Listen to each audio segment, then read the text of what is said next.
All right, Sarah, thank you so much. Well, we're now moving on to talk about your money, and I know it's not something a lot of people are comfortable talking about, but last will and testament is so important. Joining us this morning is Marshall Clay. He's a senior advisor at Fee Only Planning Professionals. Good to have you in this morning. Thank you. Good morning. So for people who don't have a will, I mean, obviously it goes to the state probate court, and you're talking about major issues. Talk about it. That's right. And let me just kind of start off by saying if you die without a will, there's essentially two other ways that you can effectively transfer your assets to the next of kin. Okay. First being through beneficiary designation. 401ks, individual retirement accounts, life insurance policies, those are examples of assets that would transfer in that manner. Right. The second way would be through title. Okay, and so if you had a house that was in joint title with your spouse, that would be an example of the way the assets would pass that way. Now, if you don't have a will and you don't utilize one of those other two transfer methods, state law essentially controls, and the state actually determines how your assets transfer. So let me give you a couple of examples here of what I'm saying. Like, say you are married, don't have any children, but you have one or both parents still living. Okay. You would assume that upon your death, your spouse would receive 100% of those assets. But state law actually says that your wife is only entitled to the first $100,000 of your assets. Half of the remaining assets and the other half would actually go to your parents. So you can see how that could cause some potential issues. Right. Let me give you another example.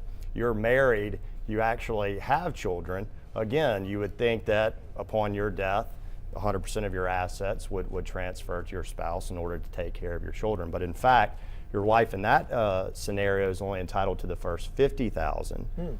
The other half of or the half of the remainder would actually go to your wife, and then the other half would go to your children outright.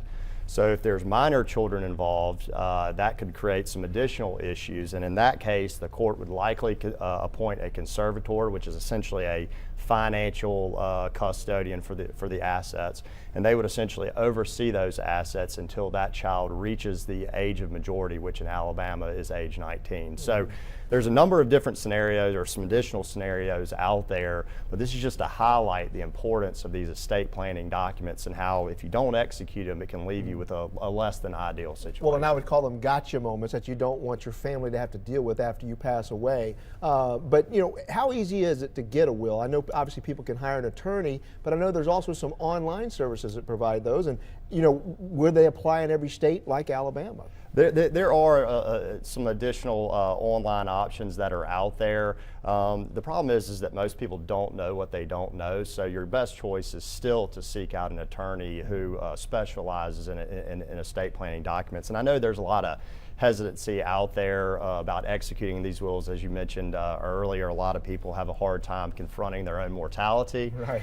And then there's some hesitancy around the cost. And you know, a complex estate planning document can cost you, in the thousands of dollars, but most people don't fall into that complex category. Most people have very simple estate planning issues, and that could run you, a few $100s. But even if you pursue the route of using one of those online options, I would definitely encourage you to at least have a local attorney review those before you rest. Marshall Clay, good advice today. Thank you so much. Appreciate it. Thank you. All right, 7:44 in the morning. And by the way, if you need some help with your money and you don't have the means, hey, you can just go to this free money expo that's at Carver High School Saturday, March 7th. For more information, just go to almoneyexpo.com. A lot of experts there will be there to help you. All right, we'll be back. Stick around.